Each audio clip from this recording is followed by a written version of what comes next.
مباراة الاهلي المصري مع فريق العين الاماراتي. يا ويلك الاهلي المصري، جايك العين جايك في القاهره 4 ان شاء الله و3 عشان تعرف قيمه الفرق الاماراتيه. انت تقابل العين، هو الشخص ده مستوعب هو بيقول ايه؟ ما تقابل اي فريق ترى. هذا الزعيم العيناوي قوم اللابه وقوم السفيان الرحيمي. يا ويلك الاهلاوي يا ويلك، جايك الزعيم العيناوي جايك. توفيق ان شاء الله. اللي انتوا شايفينه في الفيديو امام حضراتكم ده اعلامي اماراتي طالع يستفز كل جمهور النادي الاهلي وهو فاقد للوعي. تخيل معايا كده ان الاعلام الاماراتي اللي انتوا شايفينه في الفيديو امام حضراتكم طالع يقول لك ان فريق العين الاماراتي هيفوز على النادي الاهلي اقل حاجه بنتيجه 3 أو 4-0 مع الرأفة في استاد القاهره على ارضنا في وسط جمهور النادي الاهلي.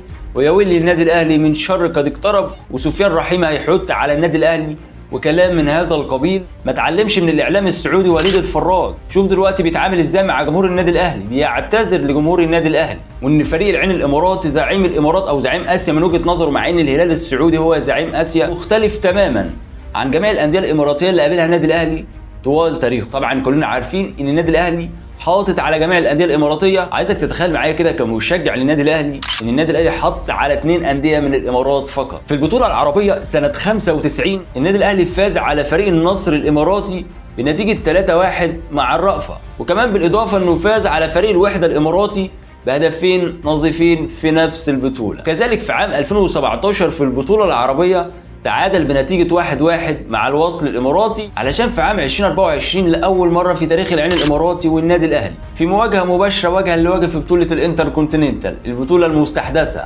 والمعتمدة من الفيفا بالفعل. وهنشوف ماذا سيفعل النادي الأهلي في العين الاماراتي في استاد القاهره. عايز اقول للاعلام الاماراتي ده ان النادي الاهلي هيرد في الملعب. الفيديو ده هيصل بالفعل للاعيبه النادي الاهلي، علشان كده اتمنى من كل مشجع من جمهور النادي الاهلي يتفاعل مع هذا الفيديو مشاركات علشان يوصل لمجلس اداره النادي الاهلي ولاعيبه النادي الاهلي. وان شاء الله كما فعلنا وتعاملنا مع فريق اتحاد جده السعودي، كلنا شفنا وشاهدنا جمهور اتحاد جده السعودي عمل ايه قبل المباراه. لاعيبه النادي الاهلي شاهدت الفيديوهات، لاعيبه النادي الاهلي حرفيا نزلوا كلوا النجيله واكلوا لاعيبه اتحاد جده السعودي النجيله في السعوديه على ارضهم في وسط جمهورهم بثلاثيه كاسحه. كذلك نفس الكلام مع فريق الهلال السعودي، برضو اعلامهم وجمهورهم قعد يتنطط ويستفز في النادي الاهلي، وفي النهايه لعيبه النادي الاهلي نزلت اكلتهم بالاربعه في الامارات في نفس الدوله اللي الاعلامي طلع في استوديو تحليل الاعلام الاماراتي ده وعمال يستفز في النادي الاهلي وجمهوره، يقول لك ان العين هيكتسح النادي الاهلي بثلاثيه. شوف البجاحه وصلت بيه لغايه فين. بقى النادي الاهلي بيروح يحط على جميع انديه الخليج على ارضهم في وسط جمهوره، هيشيل في القاهره اقل حاجه بنتيجه 3 و4-0 مع الرأفة. ما تعلمش من الاعلام السعودي وليد الفراج. شوف دلوقتي بيتعامل ازاي مع جمهور النادي الاهلي، بيتاسف لكل جمهور النادي الاهلي.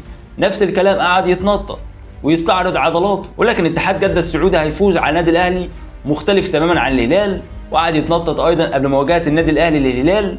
في الاخر مصيره نعتذر للنادي الاهلي وعرف حجمه.